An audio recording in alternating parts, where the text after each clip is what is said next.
What up, everybody? I'm your host, JP, and this is my co-host, Josh. Hey, everybody. And welcome back to another episode of the FilmBros podcast.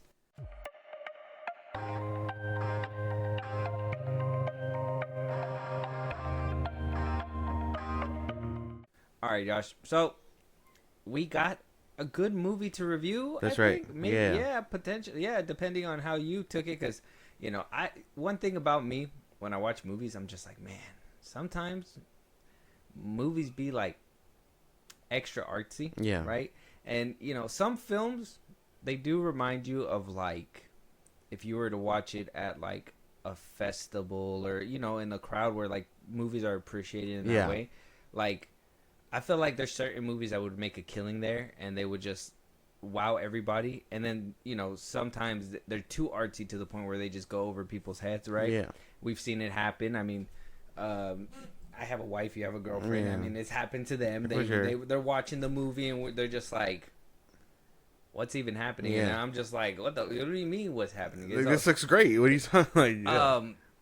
I feel like we're going to have that conversation in this one, too, because, I think I felt like that's kind of like the route that it went. This movie is kind of going under the radar. I haven't seen a lot of people talking about it at all, which always worries me. When people don't talk about a movie, it worries me because it makes me think that it's bad. Sometimes I just feel like people just don't get it. And that's just me. Yeah. So if you want to let them know what we're talking about today so we can start getting your opinion and all that good stuff, and we'll break it down. We are talking about Borderline 2025. So by now, the best day of my life, and therefore yours, will be fast approaching. I love you so much, Sophia. Tonight is the night I'm proposing. We've been through this before. You don't know Sophia.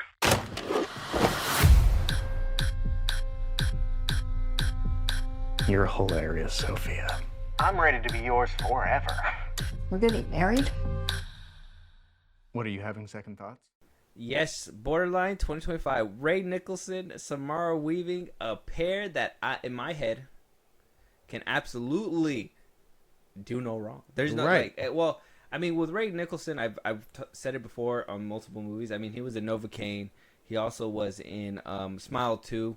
Very limited roles, even though I think Novocaine, he played the villain, right? He was the villain in that one, and then, but like you didn't see him until Smile 2. God, he dies in the beginning, or he's the dead boyfriend in that one. Basically, and he has like the flashbacks, and he's he's like the root problem. But like you never actually got to see him, in my opinion, full fledged and actually see how he holds a role. And I was like very impressed in this movie. Yeah.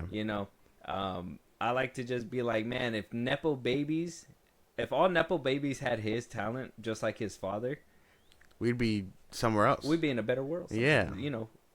Jaden Smith might still have a career. He might have popped off, He probably still had a career. But like I was saying in the beginning, though, this is one of those films that I was sitting there and I was like, this feels kind of artsy. This feels kind of like, it could in some people's case can say it's too heavy-handed with some things and it's just too aggressive with some things. And some might have lost some, the humor might have been lost in some. In my opinion, I feel like the humor was a little sophisticated at some points too. So I don't know, how did you feel about it? I thought it was cool. I mean, some bits were like very funny and very Neat. slapstick and stuff, and the other ones, they were a little more elaborate, like, oh, this was set up in the beginning and here's the payoff for it. So I got a really good laugh. I thought it was pretty funny, like all around pretty good, from lighthearted jokes to very heavy hitting jokes. I thought it was pretty funny. Okay. Me too. I was having a good laugh. Like I said, I felt like because I tried to watch it with Julie, and she was just like, this movie's kind of weird, and I'm just like, I kind of feel like it's really good. I really enjoyed it for what it was. But obviously, like I said, it's just one of those movies that I think if we talk about it and we figure it out, it's going to be we're going to figure out that how do I say it? Because I don't want to say people are like, I hate that argument where people are like, well, you're just too dumb to get it. Yeah. I don't think people are dumb to get it. I think people are just not as interested in film, so certain things are niche. Yeah. And so you can't really... It just flies over people's heads. Exactly. That's what it basically does. Flies over people's heads. So, we have borderline. Why? This has been happening since yesterday. Am I getting sick, or is it the weather change? I really hope you're not getting sick. Neither. 1, 2, 3. So Borderline, we get a directorial debut by Jimmy Warden. He was the writer of Cocaine Bear. He's also the sole writer of this film as well. Okay. It was, it's a nice little treat to see new directors come in. Unfortunately, I don't feel like he did anything too crazy. We'll talk about, obviously, the cinematography and what we felt they did with this movie. But for the most part, I didn't feel like, I feel like he played it safe, and that's okay with me. Kind of like what Eva Longoria did. Yeah. And I would say Jake, whatever his name is, too. But his movie wasn't as good. Yeah. Borderline on Rotten Tomatoes is at a 60% on the tomato meter with a 62% on the popcorn meter. Mm-hmm. Yeah. I mean, I wish the audience score was a little higher. But I can get behind it. 60s for both? That means that there was at least, 40% that just said... Yeah. It was just that didn't like it or found it average or whatever. Mm-hmm. Maybe... I would say a few of the things in this film could have felt like little... Either A, convoluted, or B, easily solved with some of the issues that we're having. But... I do think it had an MCU moment. Just one. Mm-hmm. We're going to have to find out where it was in this episode. No. We'll talk about it. So, yeah, Borderline stars Ray Nicholson, like I said, as Paul Dernson, Samara Weaving as Sophia, Eric Dane as Belle, Jimmy Fails as Rhodes, Alba Baptista as Penny, and Patrick Cox as J.H. Cohan, and everybody else just kind of is in the movie. We have a pastor and all that stuff. It's pretty cool. Josh, you want to kind of give us the rundown, and then we'll go ahead and start talking about these characters. Okay. It was a little confusing. So Paul, played by Ray Nicholson, is obsessed with Sophia, Samara Weaving's character, and it is about him trying. He breaks in, goes to psych ward, breaks out of psych ward, and it's all so he can get to this fantasized relationship he has with Sophia, who is a pop star. Yes. It's pretty self-contained. That's the gist of the film. Yes. And one thing that I didn't get from the trailers that I really enjoyed, and I didn't get this off the name or anything like that, so I want to know if you understood it when you heard it, or when you saw the movie too. But I was like, I wonder why they call this movie Borderline. I thought we're going to be at like a border or whatever, blah, blah, blah. And so, we're going through it, and then there is spoilers in this review and all that stuff. So, I'm just going to go ahead and say it now. Spoilers. If you haven't seen the movie, go watch it. If you have, stay. You know what's up. You're welcome. And but if you continue to listen, you're a crazy person. Yeah, you're a crazy person. But yeah, so I was watching it. I was like, I wonder why they call that. It's called that. And obviously, off the first scene alone, I was like, oh, wow. He has BPD. Yeah. He got borderline personality disorder. Yeah. And I was like, that's what borderline... I was like, oh, okay. And then that kind of set the precedence of what I guess of what's going to happen in the movie. So a lot of the stuff I was able to, like, if I didn't get it, I feel like a lot of this movie would have just been, like, weird and odd, and it would have just been chalked up to psychiatric stuff and everything. Yeah. 'Cause I don't even think they addressed it. No. They didn't address it in the movie. No. But I thought that was a crazy catch. Right. And it's the kind of the good catch where, like, you have to get it, and then if you don't, you can explain it to other people. But at the same time, other people would expect that kind of spoon feeding, too. Yeah, but I like it when there's those moments where I was just like, oh. You got to pick up on it. I was like, does this motherfucker got BPD? Yeah. I was just like, wow. So I was just saying that. I just thought it was funny. I was the first one because I was like, why is it? Like, off rip, the beginning was kind of weird for me because I was like, why is he calling him Sophia? I was like, why is he Sophia? And they get the beginning and all that stuff, and I was just like, BPD. So I mean, in a way, this is kind of like, I felt like a good representation for those that have it, but at the same time, I'm like, I don't want to be like y'all all think like. No, I mean, I would say it probably did pretty good trying to differentiate it. To show you the extremities Right. of, And I guess, a disorder like yes, that and the whole romanticizing famous people. There you go. Ooh, yeah. Like celebrities and stuff. Influencers and whatnot, Yeah. seeing them. So yeah, I mean, characters, right?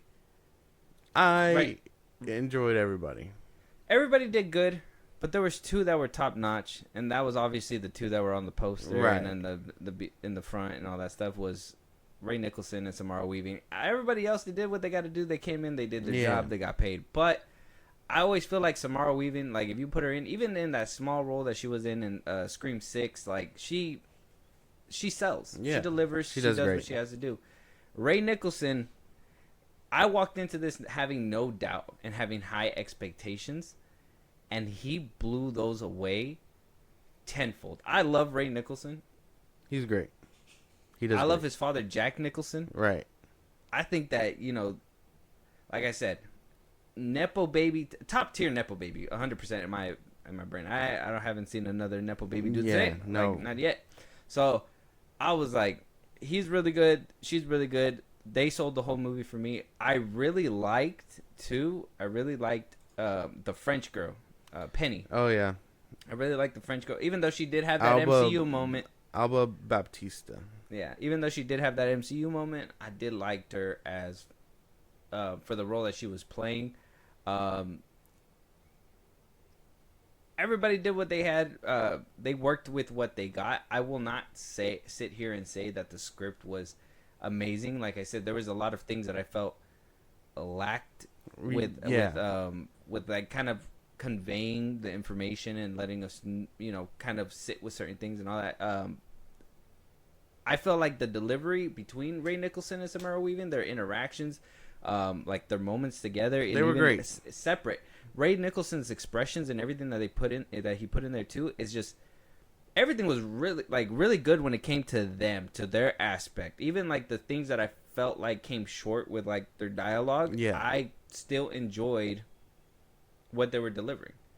But everybody else kind of felt like they kind of, they came in and did their thing for a check. They gave like exactly what the movie was looking for type stuff. But it seemed like Ray Nicholson was just in his bag for whatever reason. Maybe it's just in their blood to play psychopaths. I don't know. Because the moments where he would just stare at the camera and like go do his expressions and all that stuff, there was like a cool moment where you could literally see him embodying his dad. Like he looked exactly like his father from like The Shining or something. He did. So like it looks good. He does good. He does great. Samara Weaving, I've liked her since she showed up in The Babysitter. So I think she's great. Yeah. I thought it was pretty good. I can't really hate anybody else. I think like you're right. It all just comes down to story. And how much they were given to work with and stuff. And I feel like a lot of them, not so much. Even though I do like that a few of them were set up for the gag. I don't like that they were just used for the gag. Yeah. Dilemma. It deserved a little bit better. Yeah. Like, because you can do it doesn't mean you should do it. Right, exactly. Like, I could rob a bank. But should you? But should I rob the bank is the question. Yeah, character-wise, though, I can't. I mean, everybody else did their thing, but I really like Samara, and I highly doubt she was singing, too. I don't think she's singing. I thought that if it's true that she was really singing, I'd be like, God damn, she got chops. What's she doing? She got to get a career on this, Yeah, too. I know. I wonder if the other girl was singing, too. Because I was like, she actually sings better than what she was like, doing. You're flat. I was like, damn. I know. I was like, what's going on? She was like, I thought you'd be prettier. Yeah. She goes, what'd she say? She was like, oh, can you, I could, if you go get my makeup, I could do something about it. And she's like, think that'll help that? And I was just like, oh my God. I was wondering if her accent was real, but the actress herself is what I'm assuming Portuguese. Mm-hmm. So the accent must be real. Mm. I was wondering that. That was one of the things. And I mean, if we're ready to touch up on like story and plot and stuff, yeah. Like, I was okay. I'm not saying I had to be spoon fed like what their disorders are, but I was expecting them to have some backstory and to who they are. Mm-hmm. Like, how did Paul meet JH or whatever his name is. You know what I mean? His partner. Yeah, JH Calhoun. That guy. That's where I said like, that's where like the spoon feeding comes into, because I mean we could totally take it as like they're just different symptoms of BPD, right? Like she's the anxious, like playful and all that stuff, and the other dude is the more timid, just wants to get the job done, the bigger dude and all. Yeah. And I feel like Jack Nicholson tried to embody the whole spectrum of BPD, Right. where the other two only had like certain aspects and they played to that role. Okay. So that's just the way that I kind of did it. I don't want to make it sound like, you know, like that part goes over, but that's what I'm saying. Like, I felt like once I got the name right, Yeah. it was able to put those guys in Oh, perspective, if that makes sense. Because I feel like if I didn't in the beginning, I would have been lost like you. But because I was able to connect it, and I was like, okay, well, he has those kinds of symptoms. That's why, like, he was over there being stocky. He didn't really want to talk, all that stuff. Where the other girl was talking your ear off and wanted a fangirl and all that stuff. Like, you could tell that they had different symptoms, but Ray Nicholson's character had it all. Yeah. Oh, okay. So that's the way that I kind of took it. There was certain things where like they should have had more of a backstory of him trying to get to her, not just the beginning. Because even though I do like this cue card and everything, and like the way it kind of the song that played and how it went out and everything, I enjoyed that. But we shouldn't have been fed all that information through like the beginning and like what is it, through the credits? Yeah. You know, this isn't Sam Raimi's Spider-Man 2. Damn. Right? Like, you can't just go ahead and just give us everything, that the backstory that happened and everything through pictures and you know, newspapers and stuff. You gotta show us a little bit. And you know, like I said, I do like the beginning, but there's certain things where they should have went a little further to give just a little bit more backstory. But then that's where, you know, that's where I'm saying where like it becomes artsy. They cut certain things because it's like, well, we can't sit and we need room for all the kills and stuff. Yeah, we need room to show you guys everything else that we're exploring here, not to sit here and be like, all you need to know is this motherfucker's crazy and he's been after her for a while. Yes, that's basically it. And it's like, well, I would have liked to see the different attempts. Yeah, like, did he do it? Like how he found out, like. And instead of like newspapers and stuff, exactly. Like, imagine if they would have just been like flashbacks. I think the best way to put it was like, you know, how Zack Snyder did The Watchmen in the beginning, where it's like you kind of see old recordings of them doing certain things. So imagine if they just showed like him chasing her or something at one point, or like getting her the address or whatever, you know, just showing scenes or whatever. But they just kind of were, like I said, just know that he did the research and found it. For sure. And like the best amount of like, I guess, like explanation that they gave was why he sees things the way he does, you know, with his, like, because of the concert and all that stuff, and losing his girlfriend out there. That probably could have been a scene that they've shown. Like, that probably could have been the beginning. And then that just sparked the fantasization of Sophia. It sparked his BPD. Yeah. That's what I'm, like, that would have showed, like, if they would have showed you what caused and how to basically, how the ending rolls out. Like I said, if they were to show like how it started and it kind of exploded and had all these issues, but they kind of, like I said, know that they were together, and then we got to move to this whole stage setting that he wants to set because he wants to get married to Sophia, and that's basically where we kind of go along. Which, like I said, plot wise, they cut corners, and it's more easy to digest in order for you to get these extra scenes where you get the interactions between them and blah blah blah. Exactly, so I like it. I like movies where sometimes that's one thing, right? Is that it's always hard to get into it when there's hardly no mystery, because unfortunately it wasn't really like a mystery movie. No. It wasn't, like I said, if you kind of got it in the beginning, you were fine. But I think if you didn't, then maybe there was a mystery. So I don't know, but like that's why I wanted to know if you understood, because I wanted to see from your side. Like, if you didn't understand it and you were going through it, like, was there a mystery to the film? Was there, like, who is that guy standing out there? Like, are they working together? You know what I mean? Like, was there anything to that aspect? I figured that they were all working together. I didn't, like, they all had to be from the same cloth, if that makes any sense. Like, there's no way dude is just willingly, like, helping him, you know?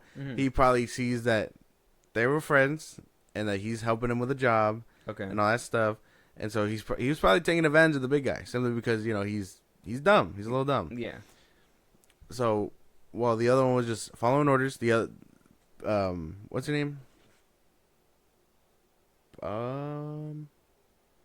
Penny, his assistant, was just willing to go along, act nice and all that stuff, but maybe she had bloodlust in her too, because she was putting down people left and right. Mm-hmm. No, like no fucks given type shit. Like fun, yeah.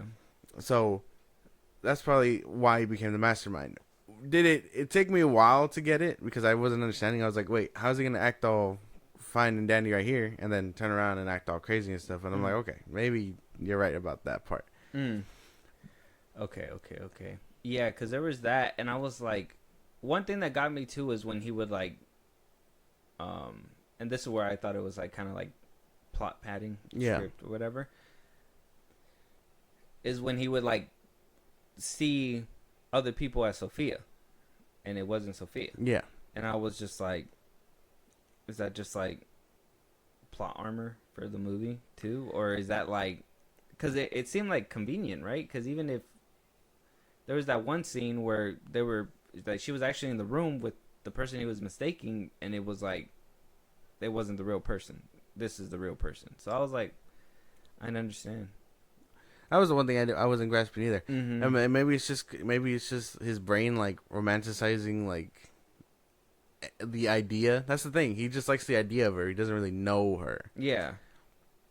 So maybe that's something that went over my head. Maybe it's just the idea. He doesn't care who it is. It's just that whatever's gonna get him closer. Yeah, whatever satisfies like. So if she left the room and dude was the one in there, and he saw that, and he was just like, well, I just want to get married. She's supposed to be in here changing, and well, he's the only one there, so of course his brain is probably gonna be like, she's in here, she's changing. I'm not crazy. This is her. Yeah, but then you kind of couple that with like he saw the a body and everything, and I'm just like, I don't know. That's where I think my brain just doesn't compute it.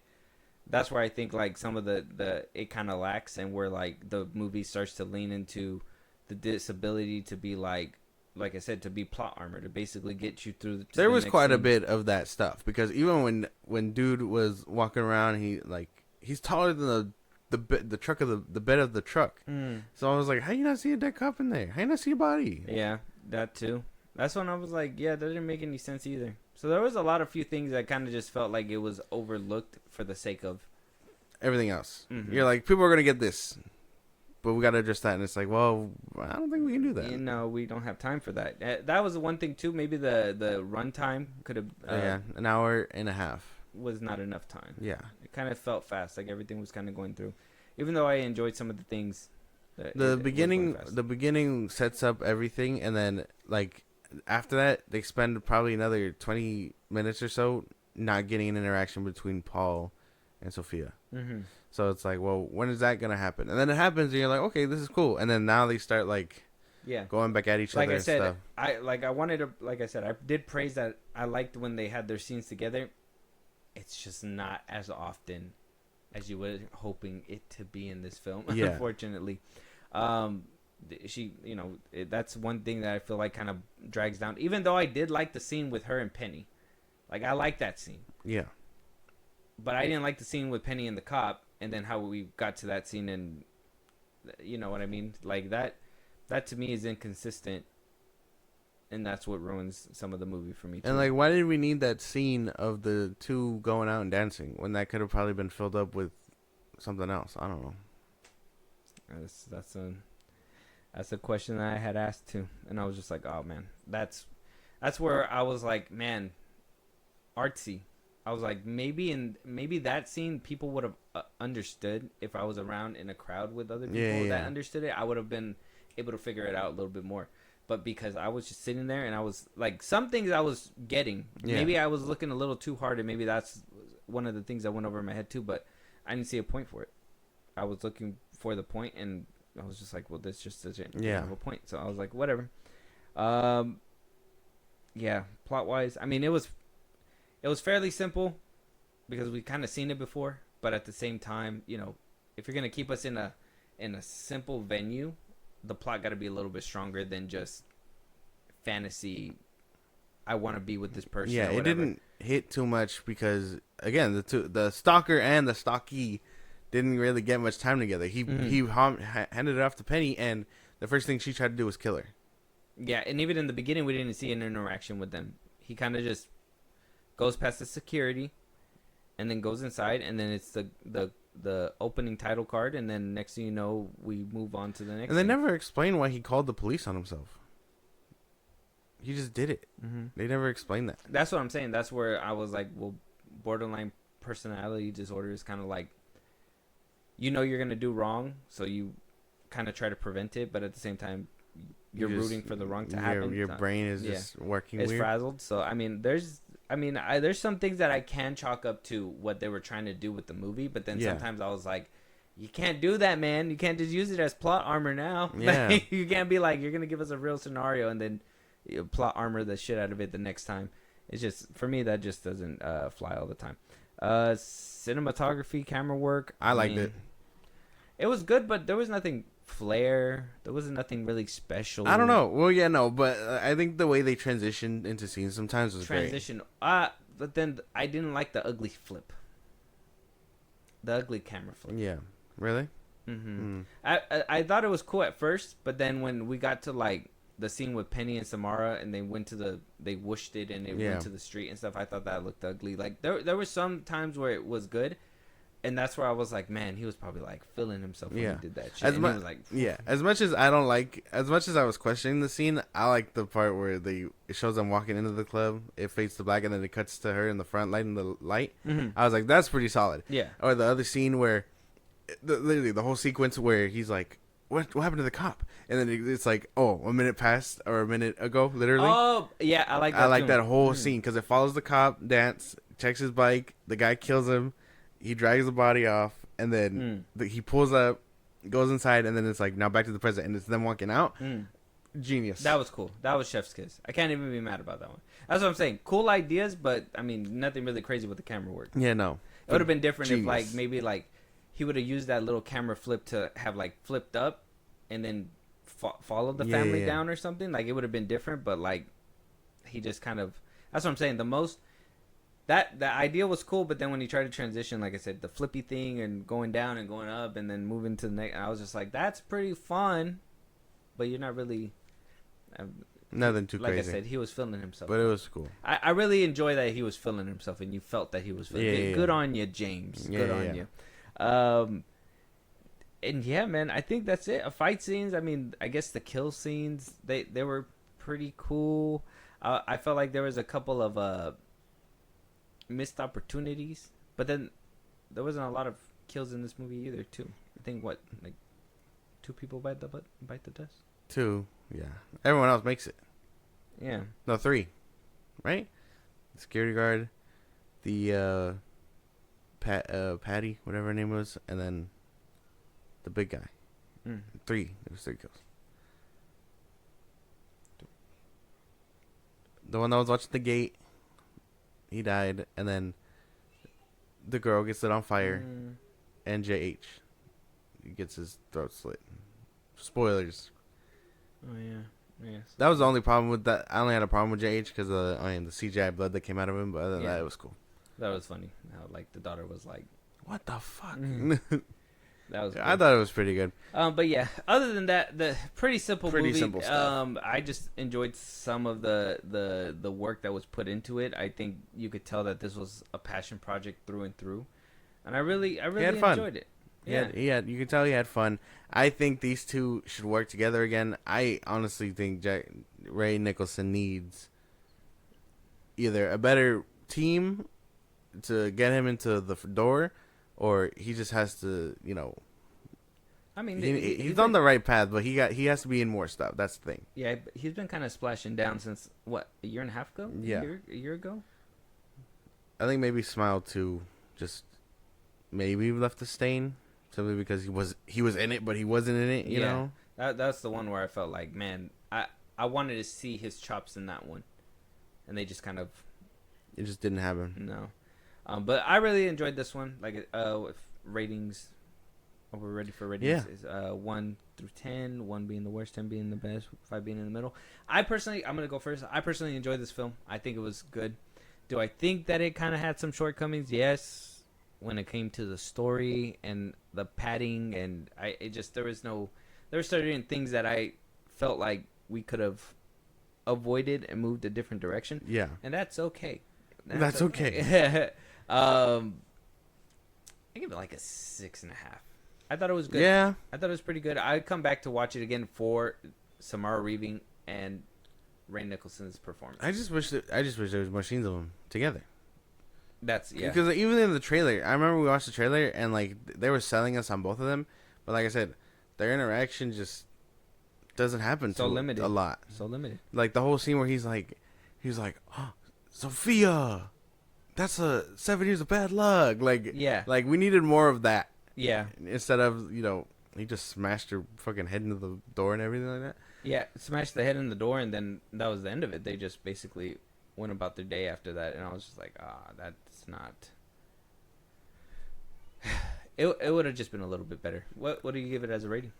I don't know, because I enjoyed it. I did enjoy it. I do have questions simply about, like, again, why was he registering other people as Sophia even though he was chasing Sophia BBT. in the beginning and all that Yeah, stuff? but yeah, I just didn't like that they used it as a cop out. It was just a little weird. Although with some questions unanswered, I thought it was pretty fun. Like you said, the performances are great. I think the story just needed work. I'm with you. I'm 7 out of 10. 7? Oh, okay. It was cool. I'm with you. Mm. I can get it. You gonna Price is Right me right now? That's right. Yes, check out the movie though, Borderline. It's out right now. It's on Peacock. Peacock. I checked Paramount, thinking it was on Paramount. It's not. It's on Peacock. Well, that's goofy shit, man. Because I told you it was on Peacock. You did, and I went to Paramount, and I was over here like going through it, and I was having a hard time. You're like, he's a liar. No. I'm like, man, he made me go through this fucking minefield for no reason. This shit sucks. Like, I'm over here trying to scroll through, and I'm like, I'm out. And I was like, where did he? Such a terrible app. Yeah, they gotta fix that. Over here making moves, getting Call of Duty and all that stuff, can't even fix their app. Anyways, Exactly. let us know what you guys think. Check out the movie, and yeah, if there's any movies, topics, you want to hear your voice in one of these episodes, you want to be on one of these reviews, hey man, Josh, let them know what they can do all that. Twitter, TikTok, Instagram at FilmBros Podcast. We post our episodes are up. You can hit us up there for any news or movies you want us to cover. Bust out links to the social sites gave you. It's like a Patreon. You subscribe, let the show grow. Really appreciate it. Listen to us anywhere get your podcast at FilmBros Podcast. Be part of the conversation. Twitch at FilmBros Podcast. And when it's all said and done, subscribe to our YouTube at FilmBros Podcast. And with that being said, we'll talk to you guys on next week. Talk to you guys later.